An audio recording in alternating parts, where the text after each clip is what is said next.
What starts as a quiet morning in suburbia quickly spirals into a full-blown political firestorm when a power-hungry HOA president tries to bulldoze a wheelchair ramp, not realizing the woman she's messing with is the governor of the state. That's right. One ramp.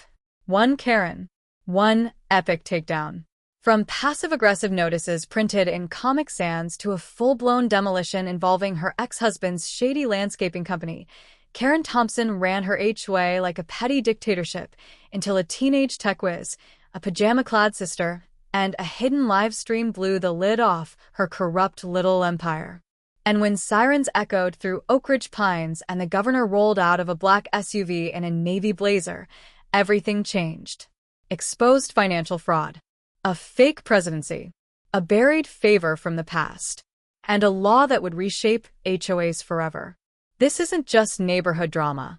This is real HOA drama, where community meets chaos and justice rolls in on four wheels. Hit that subscribe button and support the channel where everyday battles turn into stories you'll never forget. Because sometimes the most explosive revolutions start with one ramp and a camera. There are moments in life when you just know a storm is coming, when the sky's too quiet, the birds vanish, and a certain neighbor named Karen Thompson starts circling your property like a hawk with a clipboard. That was the kind of morning I had when I found the 5th HOA violation notice taped to our front door, fluttering in the wind like a slap to the face. I crumpled the bright yellow paper in my fist. Violation of community aesthetics, it read, for the 3rd time that month. The alleged offense? A wheelchair ramp. Not a rave, not a backyard goat, not even a gnome army. Just a simple, city-approved, professionally built ramp for my sister, Sarah. Sarah Carter, yes, that's Sarah Carter, isn't just my older sister. She also happens to be the governor of our glorious state. But nobody in our cul-de-sac knew that. See, after the car accident that nearly took her life and definitely took her mobility, she'd asked for one thing: privacy. So we moved to a quiet neighborhood, used her maiden name, and told exactly no one who she was. It was supposed to be a place for peace and healing. Enter Karen. Karen Thompson, HOA president, neighborhood watchdog, and unofficial queen of petty. She had a flair for yoga pants and passive aggression, and she made it her mission to rid the world of anything that dared to disrupt the community vibe. In this case, that meant the wheelchair ramp leading up to our front porch. You'd think it was a landing strip for UFOs the way she carried on. We understand your sister's situation, Karen had said during our first encounter, lips pursed like she'd sucked a lemon. But we do have standards. The ramp is visually disruptive. Visually disruptive. My blood boiled every time I heard that phrase. We'd done everything by the book, contractor permits, HOA paperwork filed in triplicate. The ramp was painted to match the trim of the house. It blended better than Karen's highlights. That didn't stop her from snapping photos from across the street or sending reminder notices printed in Comic Sans like some kind of bureaucratic serial killer. Sarah took it all in stride. Dignified, composed, the very image of grace under fire. But I knew better. Behind that calm was a woman used to signing state budgets and debating policy with people who wore custom suits, not deflecting HOA nonsense from a woman who got her power fix from measuring grass height. Maybe she'll get bored and move on, Sarah said one evening as we drank tea in the living room, the soft hum of her wheelchair charger in the background. Let's not make a fuss. But I saw the weariness in her eyes. The way she paused before leaving the house, wondering if she'd come home to another notice or confrontation. Privacy was supposed to protect her. Instead, it made us targets. And the worst part? Karen had no idea she was poking a sleeping lioness in Louboutin heels. I started documenting everything. Photos, timestamps, even a spreadsheet titled Karen's Rampage. Something in my gut told me this wasn't over. Karen wasn't just annoyed, she was determined. And if she kept pushing, she was going to find out that behind our quiet little ranch house lived not just a woman in recovery, but a governor who'd taken on Congress and won. And me? I'm just her little sister. But I take bulldozers personally. If Karen Thompson were a color, she'd be regulation beige. But if you dared paint your mailbox anything other than regulation beige, she'd rain down on you like it was the second coming. With her signature crimson blazer, precision-cut bob, and a clipboard she clutched like it contained the secrets of national security, Karen ruled our HOA like a dictator in designer pumps. The woman was terrifyingly organized. Her driveway had more surveillance than Fort Knox. Her lawn? Measured weekly, by ruler. And if you so much as sneezed past 8 p.m., expect a passive-aggressive email about community noise expectations by sunrise. It would have been laughable if she weren't so ruthlessly committed. Sarah, still trying to blend in like a civilian, avoided HOA meetings like the plague. She had more pressing matters, like running the state. So, naturally, Karen began scheduling the meetings exactly during Sarah's cabinet briefings or budget hearings. Coincidence? Please. Karen didn't believe in coincidence. Only control. And without Sarah there to defend our side, the HOA meetings became theater. Karen starred as judge, jury, and aesthetic executioner. She even once suggested we relocate the ramp to the back of the house, as if Sarah could teleport through the kitchen window. I knew I couldn't just wait for her to slip up. No, this needed receipts. So, I went full-on amateur detective. I started a daily Karen Watch journal, detailing every scowl, every citation, every step she took toward our property like it was sacred HOA ground. I had a growing folder on my computer labeled Evidence for Judgment Day. But I needed eyes where mine couldn't go. That's where Liam came in. Liam lived 2 doors down and was one of those teenage tech wizards who could jailbreak a phone faster than I could microwave popcorn. He skateboarded to school, wore a hoodie that said, "I void warranties," and had a reputation for bypassing parental controls in under 5 minutes. "Hey, Liam," I asked one day, handing him a plate of brownies with the subtlety of a mob boss making an offer. "You ever set up hidden cameras?" His eyes lit up like I'd just handed him an FBI badge. Within 24 hours, Liam had installed 2 discrete motion sensor cameras in our front yard, one hidden in a birdhouse, the other disguised as a solar light.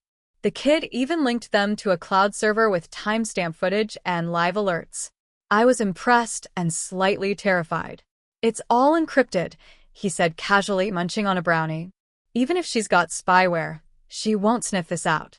Now I had 24/7 eyes on Karen's kingdom.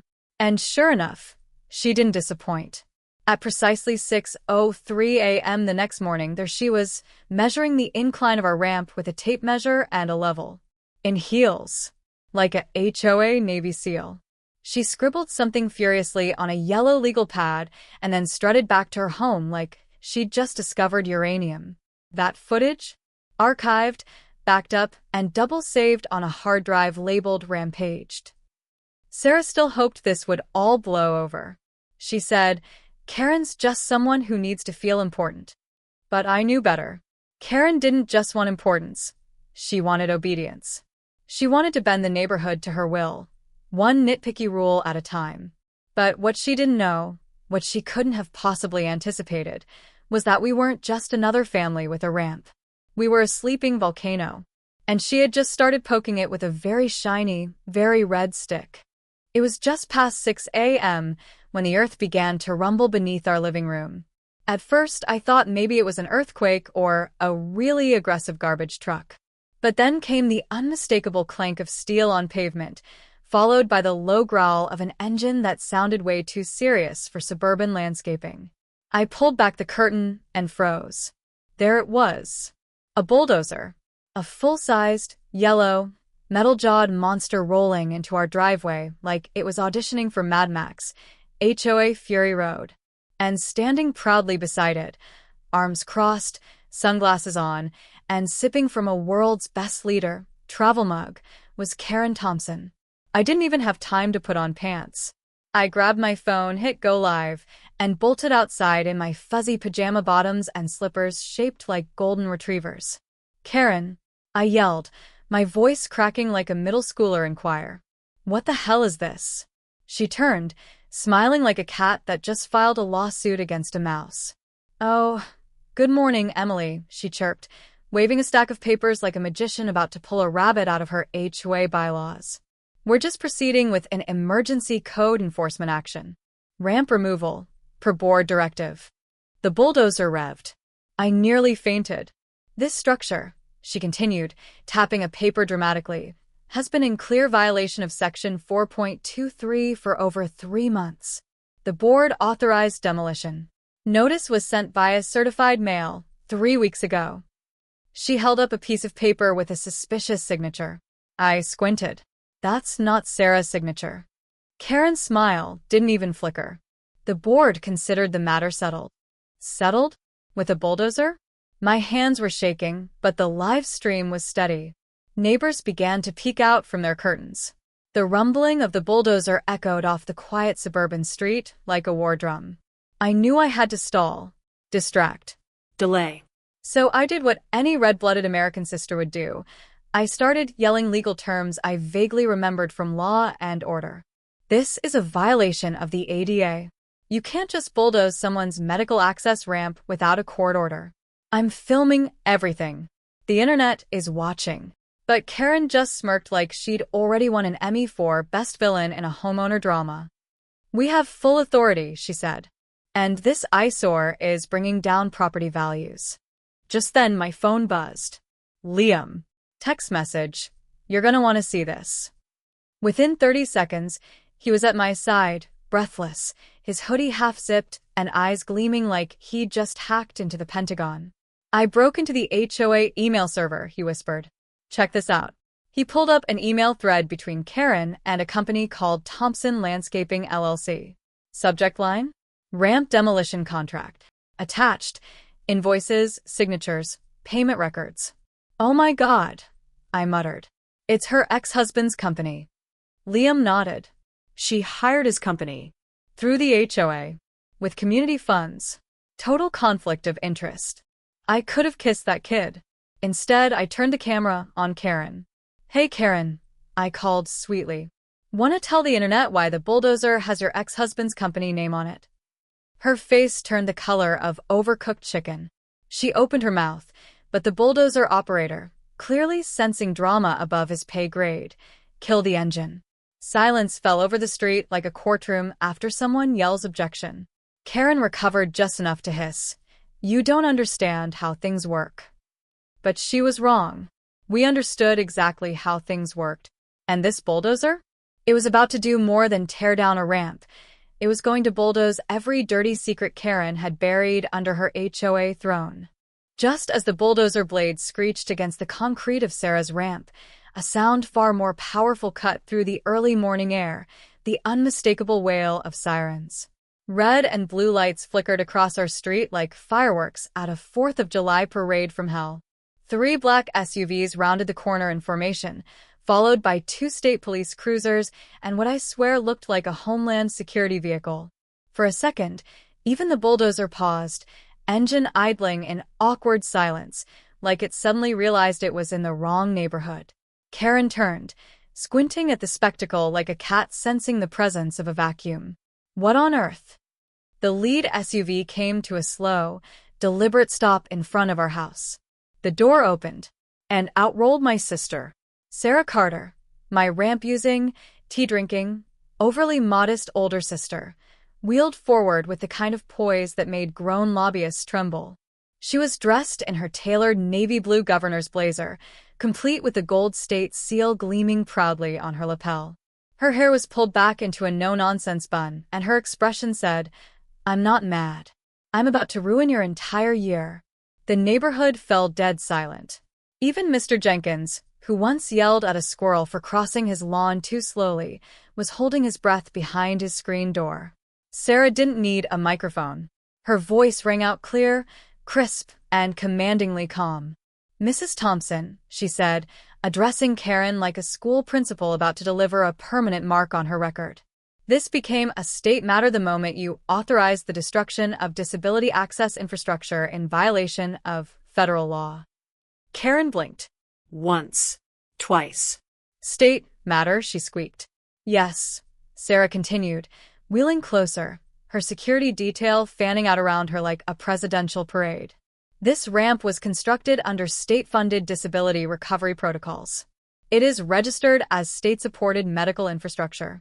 Meaning, she paused for effect, you just ordered the demolition of state property. Without a permit. Karen's lips moved, but no words came out. Sarah pressed a button on her phone. A screen lit up with a scanned deed showing state authorization of the ramp, complete with timestamps, contractor IDs, and municipal stamps of approval. Karen looked like she had just swallowed a lemon dipped in motor oil. "But the HOA bylaws," she began weakly. Sarah raised a hand. "Let me stop you right there. HOA bylaws do not override federal accessibility mandates. And they most certainly do not give you the right to hire your ex-husband's company to bulldoze a medical ramp without due process." The crowd started murmuring. Phones were out. Live streams were spreading like wildfire. One teenager even whispered, "Yo, she's the governor?" Karen's clipboard clattered to the ground. I stepped forward, trying very hard not to grin like the Joker. "Fun fact," I said, holding up my phone. "This live stream just hit 30,000 viewers. Hope you wore your best face for the indictment." Behind us, the bulldozer operator quietly climbed down and removed his hard hat, looking like he was ready to turn state's evidence. The officers stepped in. "Mrs. Thompson," one said, voice calm but loaded, "we'll need to ask you a few questions regarding the unauthorized use of public funds, forged documentation, and violation of the Americans with Disabilities Act." As they guided her toward the SUV, Karen glanced around in disbelief, clearly still hoping this was some sort of neighborhood prank gone too far. But it wasn't a prank. It was a reckoning. And it had just rolled in on 4 wheels and one very determined governor. They say pride comes before the fall, but in Karen Thompson's case, it came with a perfectly pressed blazer, a fake HOA title, and a paper trail so messy it should have come with a trigger warning for accountants.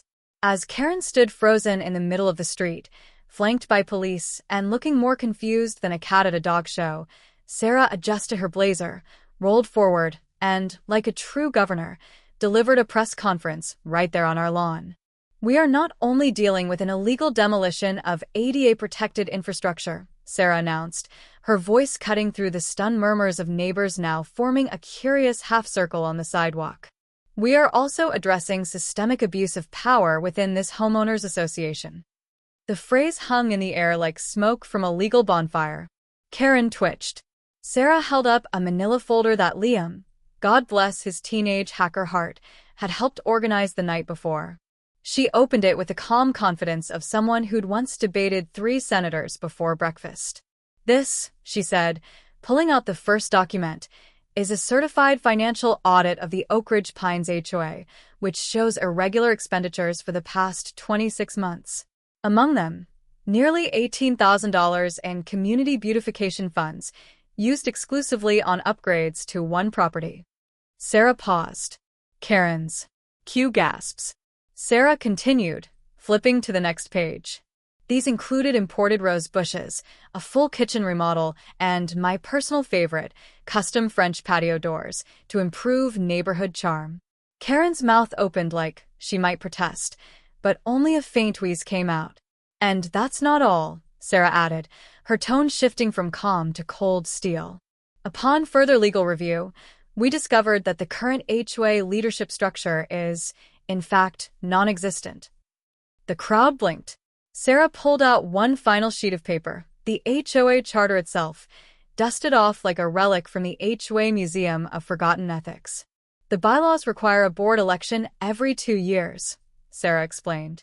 "But according to these records, the last election happened 6 years ago. And when the former president moved out of state, the position was never officially filled." She turned her gaze on Karen, who was starting to look like she might either cry or combust. "In other words," Sarah concluded, "Mrs. Thompson was never lawfully elected to any position. She simply declared herself president, and no one questioned it." The neighborhood erupted. Not with cheers, not yet. With realization. Mrs. Gonzalez from 3 doors down, who'd been fined for having sunflowers over regulation height, let out a scandalized, "Dios mío." Mr. Patel, who was once threatened over a bird bath placement, started furiously texting someone. Even Mrs. Jenkins, the local queen of gossip, looked like she was struggling to absorb it all without fainting from delight. Karen, to her credit, tried to save face. This is a misunderstanding, she stammered. I was going to call for a vote eventually. Eventually? Sarah repeated, raising an eyebrow so sharply it could cut glass. You've been signing off on HOA fines, collecting payments, and issuing demolition orders as if you were queen of Oak Ridge Pines. All without legal authority. I couldn't help myself. I leaned in and whispered loud enough for the crowd to hear. So, we've all just been terrorized by a pretend president? A ripple of uneasy laughter spread through the crowd. Karen's shoulders sagged. Her perfect posture began to wilt. For the first time since we moved in, she looked small, not in stature but in presence. And her house of cards? It was crashing down faster than a deck in a wind tunnel. When Karen's fraudulent reign finally cracked open, it didn't just break the surface. It unleashed a flood. It started as a whisper. A single voice from the back of the crowd, Mrs. Chun, the retired herbalist who always wore floral aprons and never missed her 6 a.m. Tai Chi session. She stepped forward, holding a folder of yellowed letters like they were sacred texts. She made me rip out my medicinal garden, Mrs. Chun said softly. Said it didn't fit the HOA's curb appeal. Those plants helped with my arthritis, my husband's insomnia. The crowd fell quiet, like a room holding its breath. Then came Mr. Rodriguez, Vietnam vet. Tough as nails, but with a soft spot for kids and his aging father. Karen fined me $400 for installing a wheelchair lift on our porch, he growled. Said it was unsightly equipment. My dad can't walk without it. He's 87. The dam had burst. One by one, our neighbors stepped forward. A single mother with a son on the autism spectrum shared how Karen forced her to dismantle his sensory-friendly backyard play area. It was the only place he felt calm, she said, holding back tears. But she called it a hazard and threatened to report me. Even the Jenkins family, usually Karen's biggest cheerleaders, admitted she made them tear down their Christmas lights because they were too bright for the tone of the street. Their youngest daughter hadn't smiled that entire December. By the time old Mr. Wilson hobbled up with his dog-eared violation notices for a bird feeder, half the block was in tears, fists, or both. Meanwhile, Liam, who had become something of a local legend by this point, stood quietly beside me, his laptop open like a weapon. I thought you'd want to see this, he said, pulling up a string of emails labeled Community Improvement Initiatives. I scrolled through them, jaw tightening with every subject line. New HOA kitchen project approved, read one. Inside, an invoice for granite countertops, custom cabinetry, and a $6,000 stove. But the address? Karen's. Another email bragged about an outdoor aesthetics refresh, which turned out to be her backyard deck expansion. She'd billed it as a pilot program for HOA-led beautification efforts. She literally used fine money to renovate her own house, I said out loud, voice cracking between rage and disbelief. This woman Robin Hooded the neighborhood, but in reverse. Liam nodded. She also faked board meeting notes to make it look legit. Sent them to herself. From a second email account. Let me guess, I said. Karen Thompson, HOA to president at Gmail? Nope, Liam grinned. Karen Rules 123. I didn't know whether to laugh or throw my phone. I turned back to the crowd, raising my voice. She used our money, our fines, for her kitchen remodel. Gasps. Shouts. Someone yelled, impeach her, which, admittedly, didn't quite fit the structure of HOA governance, but we appreciated the energy. Even the bulldozer operator from earlier, still awkwardly parked in our driveway, chimed in. She told me this was a community safety issue. He paused. This feels more like a Netflix docuseries. The street, once divided by Karen's iron grip on perfection, was now united in shared outrage. People weren't just mad, they were waking up, seeing how silence had let her power grow like mold in a forgotten basement. Sarah wheeled forward, her face solemn. This is what unchecked authority looks like, she said. But it's also what happens when people start speaking up. Neighbors who hadn't talked in years were now forming a circle. Sharing. Connecting. Planning. For the first time since we'd moved in, it didn't feel like a HOA. It felt like a community. You could feel the weight in the air shift the moment Sarah spoke again, not with political authority, not with legal wrath, but with something much heavier: memory. We were standing under a patchy spring sun, surrounded by neighbors who'd just begun reclaiming their voices, and Karen was still frozen beside the cruiser, arms limp, eyes somewhere between panic and confusion. The crowd had quieted down, watching as if this were the final act in a play they never expected to be part of. "I didn't want to bring this up," Sarah said, voice softer now, her wheelchair resting in front of the cracked remains of the ramp. "But sometimes people need to be reminded who they were before power convinced them they were someone else." Karen blinked slowly. Her face twitched, but not in anger this time. It was something else, like recognition, trying to push past years of denial. "You may not remember my name," Sarah continued, "because back then I wasn't the governor. I was just a junior attorney at the legal aid office, assigned to a family law case. Yours." The shift was instant. Karen stiffened. Her face paled under the powder-perfect foundation, and her lips parted as if to speak, but she didn't. She couldn't. "You were scared," Sarah said, her tone not accusatory but mournful. "Fresh off a toxic divorce, afraid of losing your daughter. You couldn't afford a private lawyer. So you came to our office. And I took your case." Now the crowd was still for an entirely different reason. "I fought like hell for you," Sarah said, eyes locking with Karen's. "I dug through transcripts, cross-examined witnesses, found character statements from your church, your coworkers.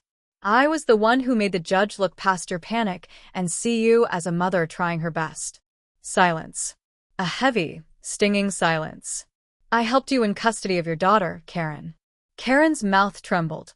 Just for a second, the HOA queen with the iron rulebook and custom shrubs looked like a woman stripped of her armor, shocked, small, and suddenly deeply human. "I never forgot that case," Sarah went on, "because it reminded me why I got into law in the first place. To give people like you a second chance." For a heartbeat, I almost thought Karen might break. That the shame and sorrow welling behind her eyes might spill out and wash away the mess she'd made of herself. "But then, that was a long time ago," she said quietly, then louder, as if regaining her footing. "I didn't ask for your help back then, and I don't need your pity now." The crowd exhaled in collective disbelief. "Karen," Sarah started gently. "No," Karen snapped, her voice suddenly brittle. "That was different. I was different. This is about order. Rules. Standards. People need to follow the rules." "You mean your rules," I muttered under my breath, but I don't think she heard me. Sarah shook her head slowly. "This is what unchecked power does, Karen. It convinces you that controlling people is the same as protecting them. But it's not." Karen's eyes darted toward the neighbors, many of whom she'd find silenced, belittled. And for the first time, it seemed like she finally saw what she had done. Not the legal implications, not the media fallout. The damage.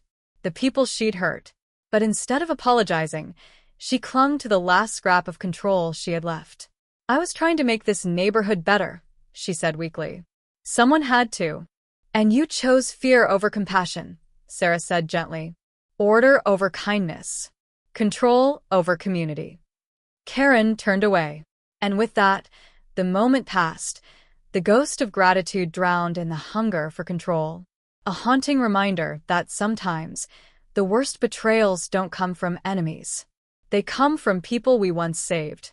Just when we thought things couldn't get more outrageous, after the illegal demolition, the fake HOA presidency, and the emotional twist straight out of a courtroom drama, Chapter 8 of our suburban soap opera came crashing in with the subtlety of a wrecking ball. It started with a knock at the door. Not a cop. Not a neighbor.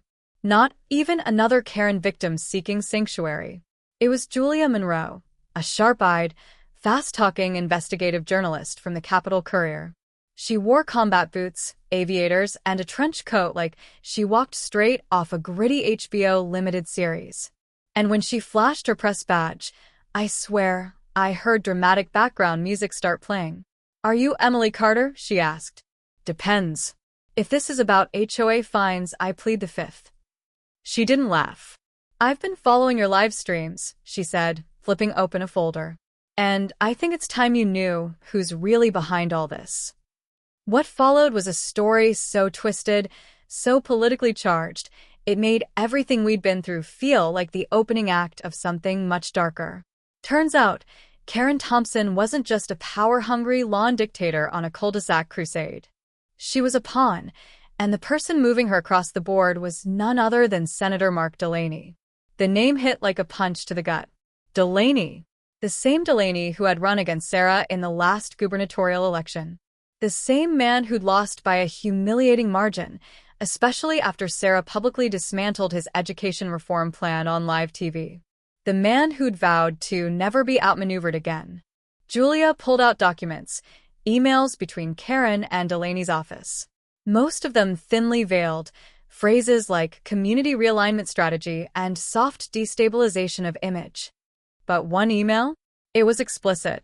If the governor's private life becomes a liability, it read, we can reframe the optics. Let Karen handle the surface. Just give her cover. They were trying to set her up. The plan was almost elegant in its evil simplicity.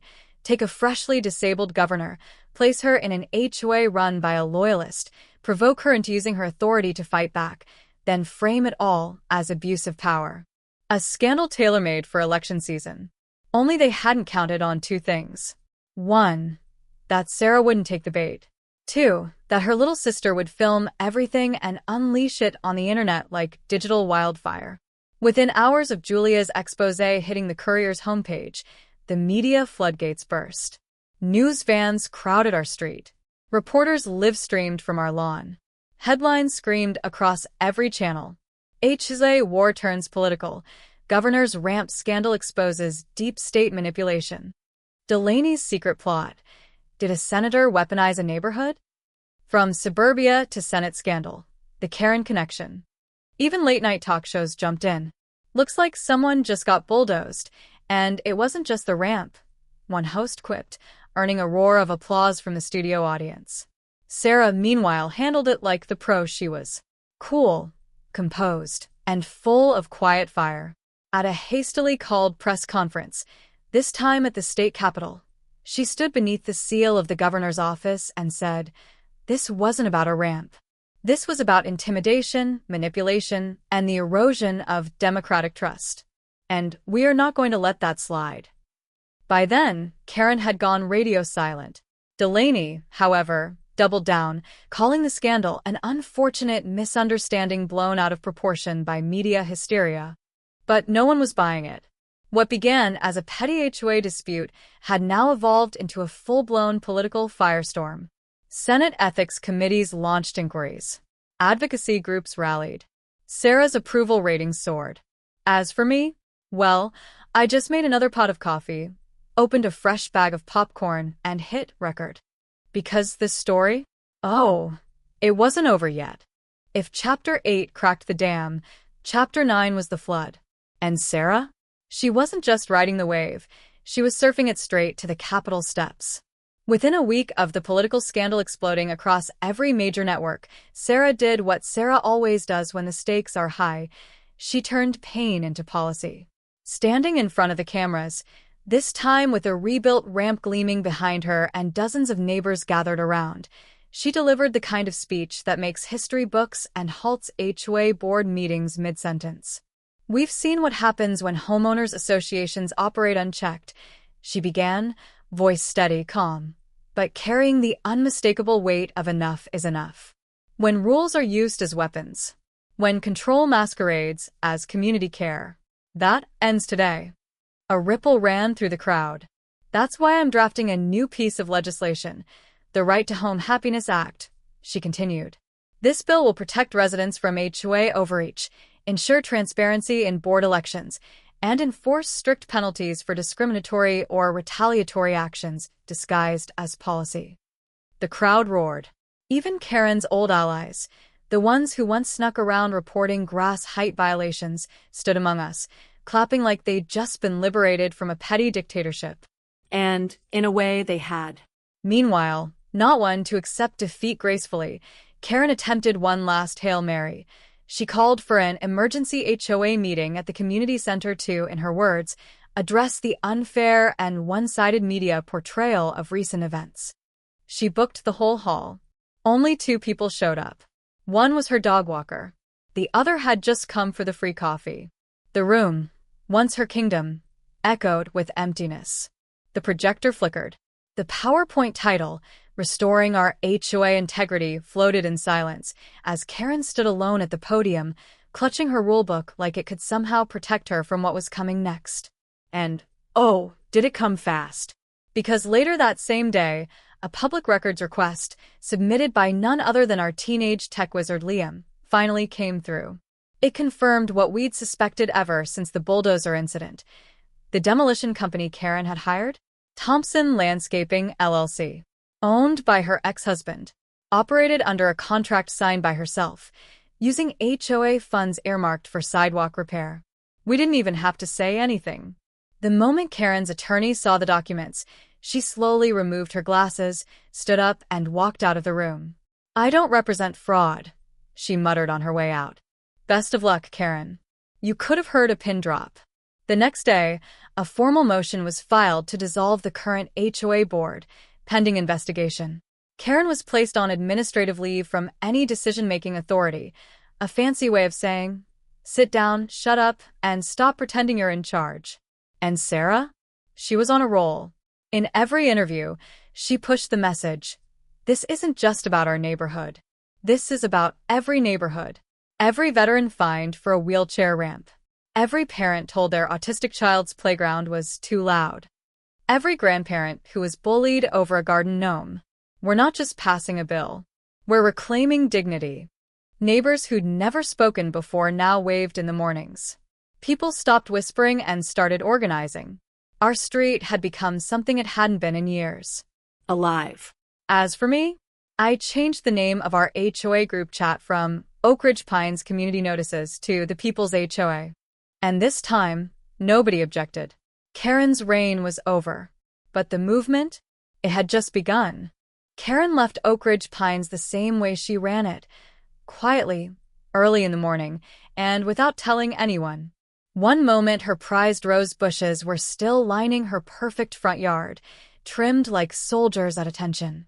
The next, they were uprooted and packed into the back of a rental truck, escorted by movers who looked like they'd seen things. HOA horror things. She didn't say goodbye. No one waved. By the time the dust settled, our neighborhood had transformed. Not just in looks, but in spirit. It was like we'd collectively taken a deep breath for the first time in years, and realized just how long we'd been holding it in. The old HOA violation office on Main Street, the one where you used to go to argue about fines for mismatched shutters or garden statues, was officially rebranded. It became the Oak Ridge Community Help Center. Now, instead of citations, they hand out welcome baskets to new residents and assist seniors with home repairs.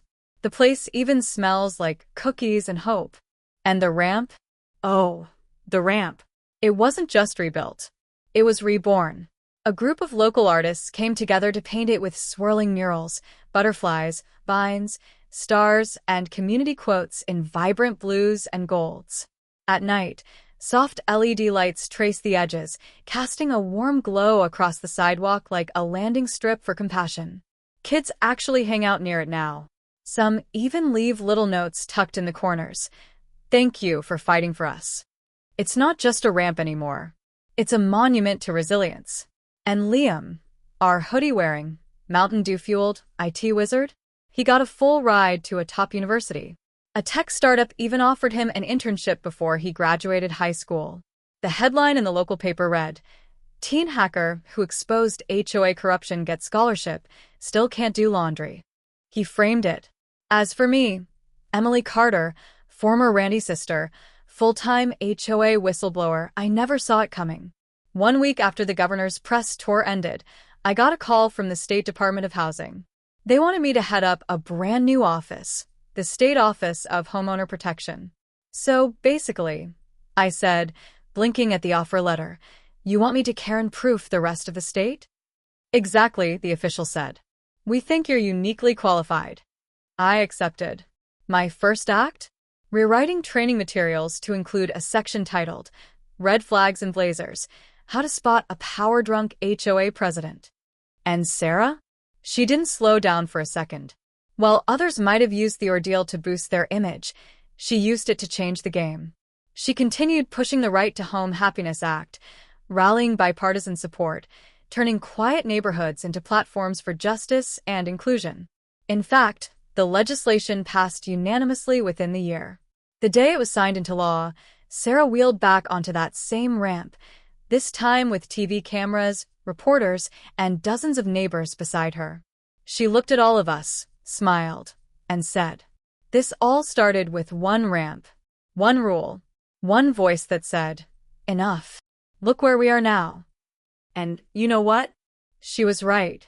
Because change doesn't always come from campaign speeches or Capitol buildings. Sometimes, it comes from pajama-clad sisters with iPhones, teenage hackers with big hearts, and one woman in a wheelchair who refused to be sidelined. The world will remember what happened in Oak Ridge Pines, not as a scandal, but as the spark that reminded everyone what community really means. And this time, no one's ever bulldozing that down again. Sometimes, all it takes is one ramp, built with love, destroyed by power and defended by truth, to bring down an entire system built on silence and fear. Speak up. Stand firm. Hit record.